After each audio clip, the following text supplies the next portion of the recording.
easy go.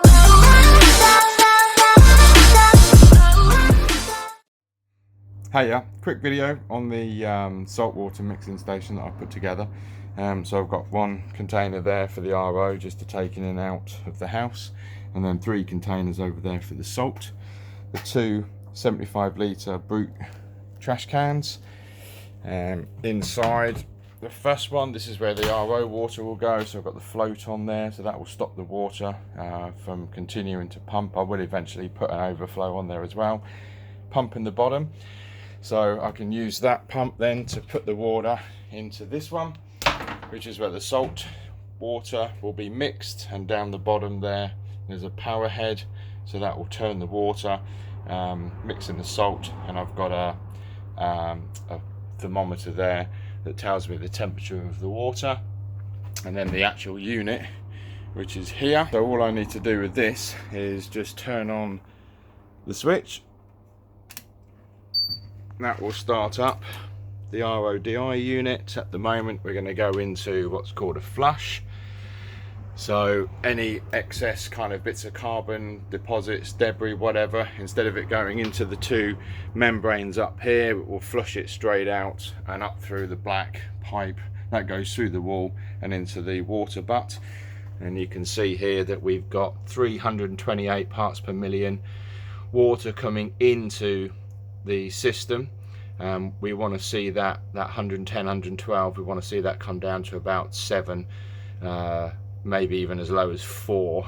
That will be ideal for when it goes through the membrane, and then it won't ruin the DI resin, which is at the top here, which then goes through the blue pipe and down into this bucket here. So in a moment, once that's finished flushing, that will then go over and start to send water to the container. Right, so we're back, it's finished its flushing. You can see now we're on purify. We've come down to 3 parts per million, which is really good. So that, as I say, that's before it goes into the DI resin, so the lower that number, the longer my DI resin will last. Those 5 there are for these cartridges, so that will kind of tell me as and when they need to be replaced. And then across the top we've got full, so that would be activated by the float. It would just go into full and stop production. We've got source, that flashes up if there's a low water pressure, or if someone's turned the water off or something. Repair, obviously if there's something he's doing. And then leak, I've got a leak detector down the bottom here, which is just sat on that tray. I'll put that on it just to hold it down. And if any water drips out of this thing onto this little tray, and when it gets onto the leak detector, that will then shut down the system.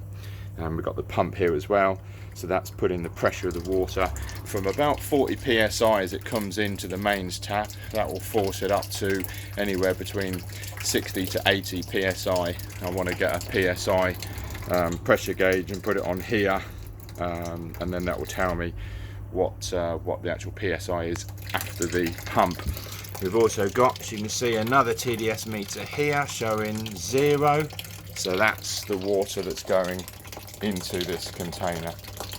So I shall leave this now to fill up, put the lids back on, come back out, and see where we are in about an hour's time.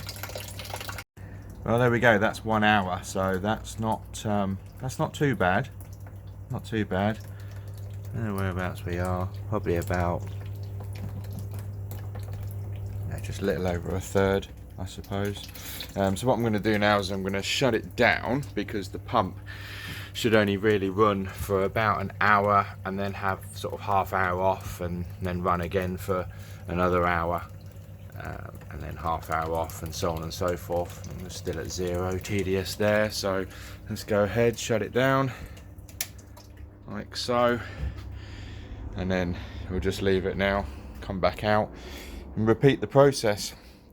This water is going to get pumped into there, ready for the salt straight away, and then I shall redo some more RO today as well. So I've got very little RO water left, so I will need both these to be full by the end of the day.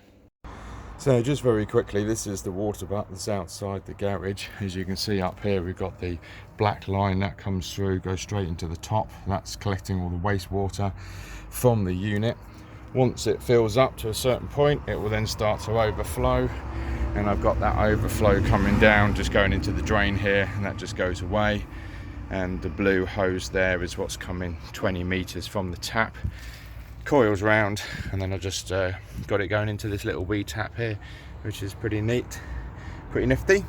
And that's it, and this has already got water in it, so there's loads in there, and I can just put my watering can underneath that, and then that white pipe then goes around, goes under the garage door with the electrical wires for the wishing well, and that feeds the RODI unit. And that's the setup, so hope you like it. Easy come, easy go.